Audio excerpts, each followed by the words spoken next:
LPT, you should do a walkthrough of the apartment complex you plan on renting in the evening time. You ever notice that most places let you see the apartment complex in the morning, when everything is usually quiet? When you finally move in, your neighbors are noisy. There are kids screaming and running around. I feel like you get more of an idea of what your neighborhood will be like when you go in the evening time. See if there is anything sketchy that you don't like about the place before committing. I can't imagine how many people would do a hard pass if trial nights were allowed prior to renting. And look at the cars in the lot, as well as looking at the back of the complex or the areas not directly in front of the leasing office. Complexes take much more care of the facade in front than they do for the whole property. Also ask how old the carpet is. And most importantly, read the whole lease agreement before you sign it. I would also advise to go around 2 a.m. or 3 a.m. This goes for houses in new neighborhoods too. I learned the hard way. I visit a prospective rental apartment during all 4 times of the day: morning, noon, evening, night. I like sunlight, so I also do this to check how much sun the apartment gets throughout the day. And I visit at night to check that the housing complex isn't shady. Yep. During the day my complex is almost a ghost town and there's seemingly parking everywhere. Come 5 p.m. it's a battle royal.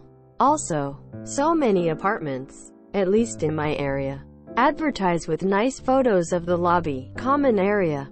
Like, WTF, please show me the living room, closets, and with D. I don't need to see 10 angles of the waiting area of the lobby.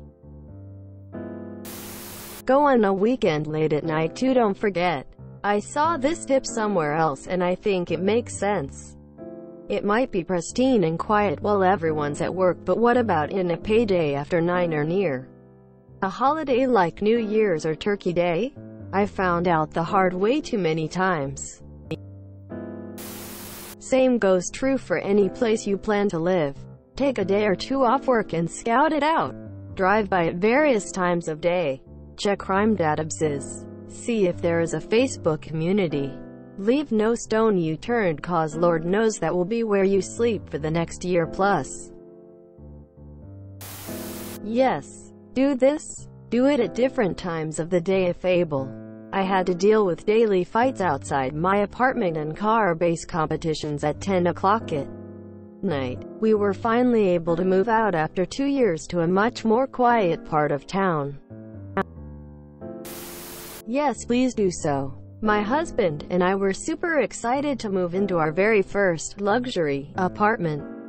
Things looked great in the daytime. No problem. Area was quiet and clean. Once we moved in, things were completely different. Loud music outside. People talking loudly at all hours of the night. Those same people left a mess overnight. It's a nightmare. If only we had checked out the area at different times, we would have absolutely not moved here. Do your research.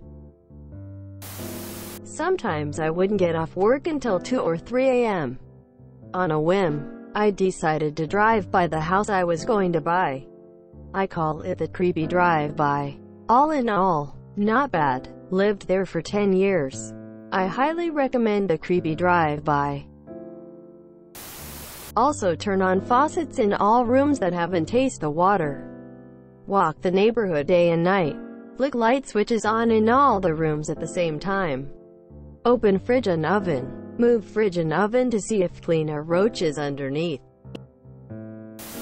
Also, if there are piles of mattresses at the dumpsters, the complex probably has bed bug infestations. If you are able to do the walkthrough, then drive by our park and walk there later in the day, evening.